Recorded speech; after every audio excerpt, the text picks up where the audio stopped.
that are here in our school district and in the world of work. And again, I would just say, if you didn't pick up one of these booklets, please do on your way out, because it will list for every high school what the career academies are. Each spring, before the end of the school year, we have what we call a showcase. This is prepared for the showcase. And we hold it at the fairgrounds, the county fairgrounds. All of our students and parents are invited at the end of 8th grade and at other grade levels if they wish to. And they actually can talk to the teachers of these courses, they can talk to other students, they can ask a lot of questions, they can read about what that particular program does offer and what experiences the student will have. So again, kind of in summary, to answer your question, we are very committed to career education opportunities during our middle and high school years for our students. Thank you, Dr. Smith. I think this question lends itself to Commissioner Zischkau. Commissioner Zischkau, someone in the audience asked, in light of the recently passed tax hike of 30% for Deltona, how do you propose making Deltona a viable place for businesses to come? How do we compete with DeBerry, Orange City, and DeLand? Thank you. Nice and loud. That's a tough one. I think I'll take Mr. May's.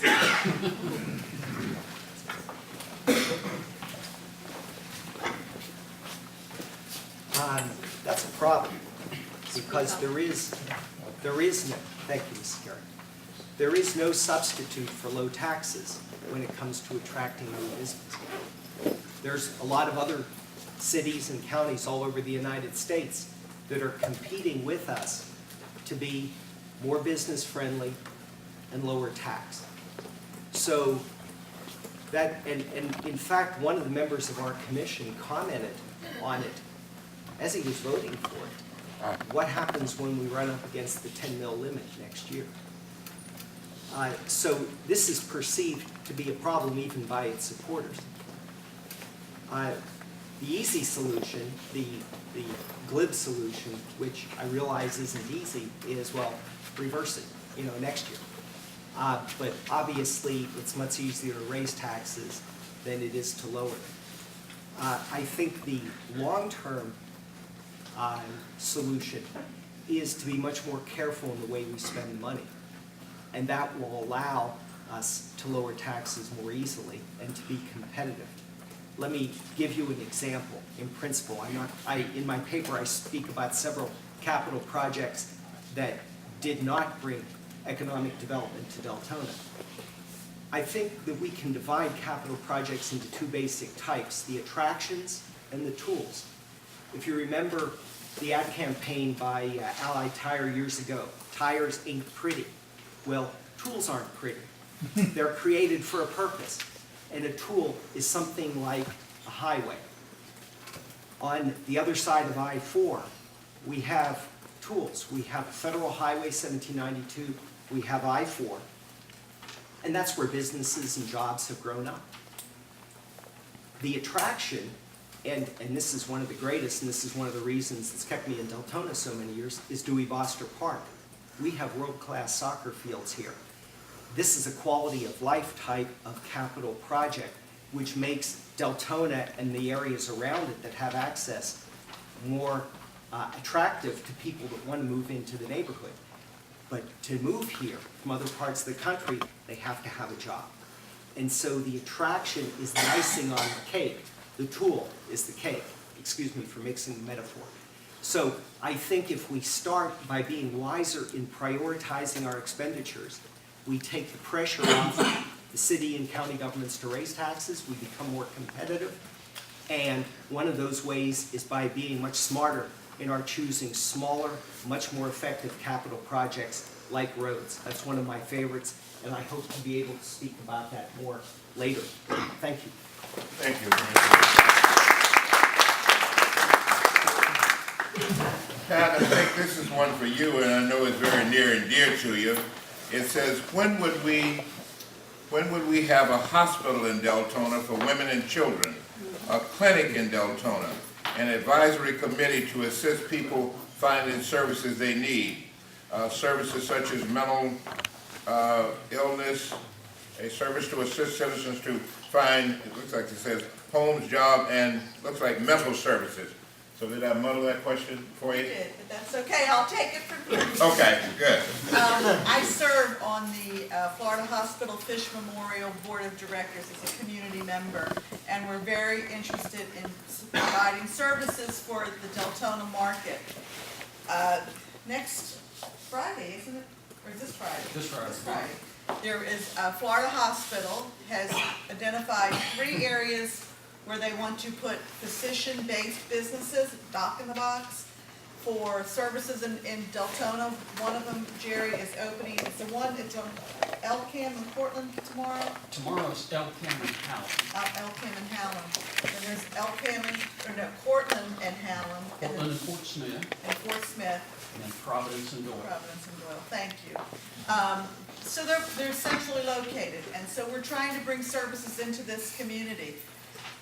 As far as the hospital, there's an addition to the hospital. Of course, you have to drive across that bridge to go to Orange City, but it's our hospital. We've added beds, we're adding private room beds. We have property here on the east side of Deltona to put a clinic in, and it went through the PLDRC process at county government, and it was ready to roll until the economy bottomed out. I mean, the timing was just terrible, so it has been shelved for now temporarily. We hope that when the economy turns around, that the desire and the need will be to open that clinic right there. It's on the corner of 415 and Doyle Road.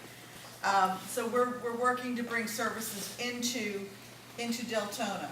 However, when we talk about an advisory board, there is an advisory board for the hospital, and I don't know who from Deltona serves on that, but I know we have several representatives, and that would be the appropriate place, the community. Is John still on that?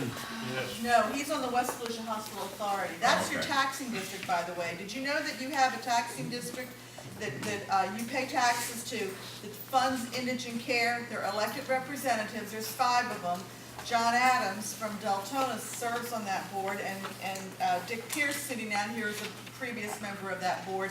They identify indigent care services and other kinds of social services and help to pay for them, so you're funding that. But we do have a community board at the hospital, and I'll be glad to get that information, Mike, and try to get it out to everybody to see who it is that represents you. But that would be the place where you would talk about services. But women and children, that's an important component. Certainly, that's one of the things I've been pushing, is that we need to keep our women and children here for services and not send them across the river or send them over to the east side of the county. That service is needed here, so will work towards that. Okay, thank you, John. Okay, so not to be left out, I was trying to sift through these questions and see which one might be germane for you, but I'll try this one on, and if it's not, it's kind of germane for the whole board. But this one says, there was a time when a family could enjoy a comfortable standard of living with the income of one breadwinner. How can we make this the standard in our area? That's a good one for you, Phil. I mean, you can do it. What's that show they say you can pass? I go to the next one. What's that show that comes on at 10 o'clock? You want to be a millionaire. Yeah, you wonder what I'm doing home that time of the day, right? Okay, you all right with that, Phil? Sure, can I call a friend? Yeah, you got 3 lifelines. Yeah, okay. Well, the quality of life for everyone in our country, not just our county and your city, has been a difficult thing. We've seen, in generalities, without politics, because we're not about politics, tonight we talked about, unfortunately, a decline in the standard of living of the whole middle class. And part of that has been because of the nature of the change in our economy and what's going on. A lot of the manufacturing jobs, where it used to be you grew up in a town that had an automotive factory, another kind of factory, those are gone. Businesses, by their nature, tend to look for the cheapest place to do business. And unfortunately, a lot of our jobs went away. They went to other places. the solution to that is not a simple one, it's a long-term one in my opinion. And it really rests starting right here with our educational system. They have said, and I have seen studies that say that the average college student today, the job that they will ultimately have doesn't exist today. Technology is changing so fast. Believe it or not, and this doesn't maybe necessarily answer the question, we still are the most productive nation in the world. We outproduce the Chinese 3-1. A lot of people don't realize that. We still produce more than anyone else does. Unfortunately, we've had a whole period of wonderful economic prosperity, and just like the commissioner has talked about